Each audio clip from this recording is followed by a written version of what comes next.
बिस्मिल्लाहिर्रहमानिर्रहीम रब्बि इश्रह ली सदरी व यस्सिर ली अमरी वहलुल उक़दतम मिन लिसानी यफ़क़हू क़ौली। वेलकम टू शादा के टोटके। कैसे हैं आप? उम्मीद करती हूँ कि अल्लाह के फजल व करम से आप सब खैरियत से होंगे। आज मैं आपके साथ जो टोटका शेयर कर रही हूँ वो धनिए के बारे में है। ये काइंडली सारा देखिएगा, कोई स्किप ना कीजिएगा। ये किन लोगों को नहीं देना चाहिए और किन लोगों को खाना चाहिए। ये मुंह में छालों के लिए, मुंह में जो कट आ जाते हैं उनके लिए है, जो गला दुखे उसके लिए भी यही चीज़ है कि आपने एक धनिए की साबुत धनिए को 1 चम्मच पानी में डाल के उबाल लेना है, फिर इससे गरारे करने हैं।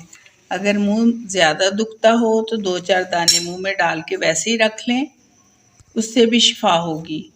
अगर आप जल्दी अपने मुंह को ठीक करना चाहते हैं तो पिसा हुआ धनिया लेके इसको पानी में जोश दे के इससे गरारे कर लें। जो नहीं देना वो मर्दों के लिए ये नहीं है, मर्दों को ना इससे गरारे करवाने हैं ना उनके मुंह में रखना है। ये ओनली लेडीज़ के लिए है, ना मर्द बच्चे के लिए, ना मर्द लड़के के लिए, ना किसी और मर्द के लिए। सिर्फ लेडीज़ के लिए है ये टोटका। मर्दों के इस्तेमाल की ये चीज़ नहीं है, ना ही उन्हें ये इस्तेमाल करवाना है।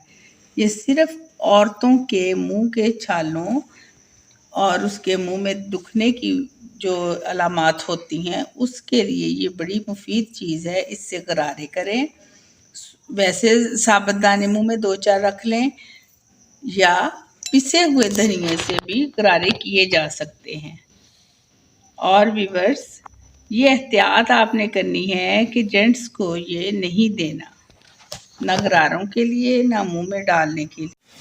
व्यूअर्स, अब मैं आपको धनिए को जोश दिलाने का तरीका बता रही हूँ कि 1 गिलास लेके 1 चम्मच इसमें डालना है अपने धनिया। व्यूअर्स, 1 गिलास पानी में 1 चम्मच साबुत धनिए का डाल के इसको जोश दिलाना है अच्छी तरह। जब ये पानी इसका अच्छी तरह येलो हो जाएगा, फिर आपने इसको छान के इससे गरारे करने हैं। इससे गला ठीक, मुंह ठीक, मुंह के छाले ठीक और मुंह में जो भी जुमला तकलीफ़ हैं वो सारी इंशाल्लाह ठीक हो जाएंगी। पानी को अच्छी तरह जोश देना है। जाते जाते व्यूअर्स, आप मुझे इंस्टाग्राम पर भी फॉलो कर सकते हैं। इंस्टाग्राम का लिंक आपको मेरे डिस्क्रिप्शन बॉक्स में मिल जाएगा। आप लाइक करें, शेयर करें, नए हैं तो सब्सक्राइब करें।